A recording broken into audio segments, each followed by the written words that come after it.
welcome, firstly to England, secondly to the College of Psychic Studies of all places. What better place to be?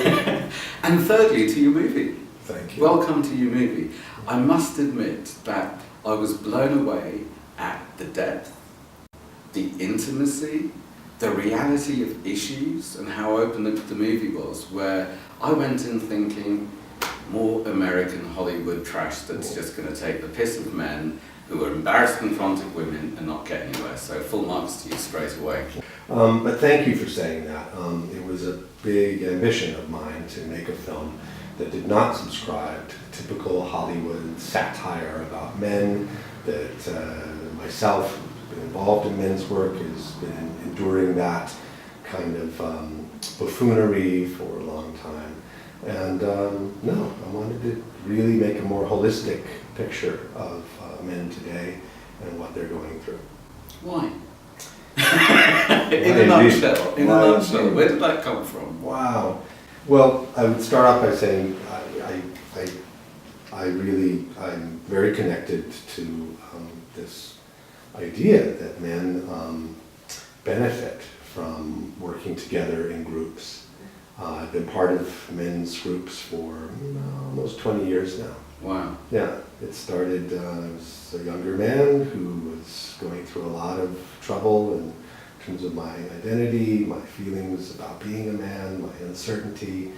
And I found myself drawn into these groups where men were talking more honestly about who they are, what they feel, their fears, their shame, their grief, their joy and their power as well. Mm-hmm. And I really needed to hear that and find it for myself. And so, you know, after many years of participating and feeling inspired by that work, as an actor and filmmaker, I said, you know, this is a subject I would love to bring it into the mainstream. You know, I've been inspired by it, many other men have, but I still feel it's been marginalized, it's been threatening to society. What are these men doing? Why are they doing it? We should be suspicious of them or laugh at them. And I'm done with that. I want to bring it into the mainstream and say, no, men need to talk to each other. They benefit from it in many ways, which we can discuss. And I'd like to bring a film, a fictional film, not a documentary, into a story about what goes on in such a group and bring it to a wider audience if I can. So what I'm hearing you say is that it's something that helped you with your growth and to get over your stuff to make you the man that you are today. Well, I certainly hope so. So are you also saying, because some of the stuff in that movie was nuts, in a way. In another way, some of it was, you know, it's not the way I've been running men's groups for, 12, 13 years. Yeah. It's not what we do in my men's groups, though I have been in one or two groups where that kind of thing, and that kind of thing you're going to have, people will go and have to watch the movie to see what that kind of thing is. Watch the movie to see what that kind of thing really means. It's not, that kind of thing's not normal in the mainstream world. So I wonder whether that kind of thing is normal in your groups or... So, yeah, okay, let me speak to that. So when we say that kind of thing, what are we euphemizing indeed? First of all, let's break it down. The film presents a modern day men's group that gets together once a month, not that often, but once a month to break bread together. They have a breakfast, and then they sit down to talk about their lives and try to share as honestly as possible and receive support from one another. That's the basic engine of the film. On this particular day, things do not go quite as planned. A newcomer has come to the group, which in a way is a way for the audience to kind of come into such a phenomenon with a guy who's a newcomer. How does he see this group? And it looks like long-standing conflicts and distrust that has built up over a period of years is coming to the fore. One man looks like he might be in crisis, heading toward a breakdown. And it ignites things in the group, and it becomes quite volatile. and they do act out in various ways that, yes, you would not necessarily see in, let's say, a normal, everyday men's group. And that is artistic license, if you will, to tell a story. You need conflict. You need to tell what would, perhaps this is the story of 10 or 12 years of a group, and when they've come to a place of trust where they could actually even go to some very volatile places. And they did. And they did. That was one of the things, you know, I felt that in the beginning of the movie, there were issues, things came up, it was fun, got to know the characters, got allowed in, etc., etc. What I didn't expect was, at some stage, I was squirming. It was embarrassing, it was taboo, there was depth, there was stuff that, no, this is let's pretend it's not there. And you went there. And it's not like went there in a vulgar way or a titillating way.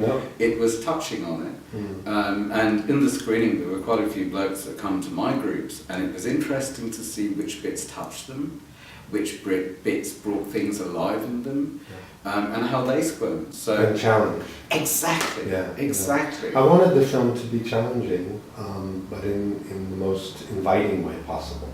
So focusing on what is so uncomfortable about sitting with other men and listening to their stories, what it triggers in us, seeing things in the other men that they obviously don't see in themselves, but we see them.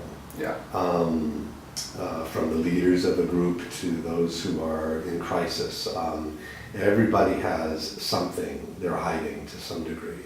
And how clever the way you allow people to avoid and then for it to come around. The way that, and for me this is real life experience, the way that the men care enough to take risks for the good of the other men. Ultimately, I think, you know, one of the main messages of the film is that men have not only the capacity, but they have a real motivation to care about each other. Given half a chance. Given half a chance, given the time to spend together. They do not want to see their brother go over the edge. You know, they do not err on the side of negativity. They want the best for the other man. It may mean holding the other man's feet to the fire, as we say, and really going and pressing into that sensitive place and challenging him. But ultimately, the film goes to places of real vulnerability, and that's kind of what we're talking about, I think, is male vulnerability. You know, we walk around in this life as males thinking, I can't be vulnerable, can't show that. That's not how I'm trained. That's I'm expected to buck up and get through life. And you know, I think we talked earlier about the idea about men in descent, the idea of descending. You know, descent, you know, is like verboten in our society. You have to stay up all the time, and survive. And that's one of the biggest tragedies for me. I mean, I feel, in a lot of ways, the difference between a boy and a man is a boy is surviving. A boy can't deal with anyone's pain or not being safe, or possibly being rejected, or possibly being abandoned, or, you know, all of these things. It's survive at the cost of his life. Irrespective of age, that's survival. Where a man, well, it's not reacting to life and surviving, it's responding with choice and taking part in life. And that's a totally different story. And I saw that transition in the movie. I see that transition in groups. I surround myself with people in that transition or on the other side, because I know what it's like to be a surviving boy at the age of, you know, teens, 20s, 30s. I'm now 52 this year, for crying out loud. And I catch myself, and it's up to me to come to and turn it around. What do we do with our fear? You know? We're not allowed to feel fear. You know, what does a man do? Well, statistics show a lot of men choose a way out. You know, they go to suicide, or they go into depression. Get unconscious. They get unconscious with drugs, with drinking, and numb it out. You know, because I'm not allowed to be afraid. Guess what? We're all afraid. And to the degree that we could embrace and share it and you get to the other side of it.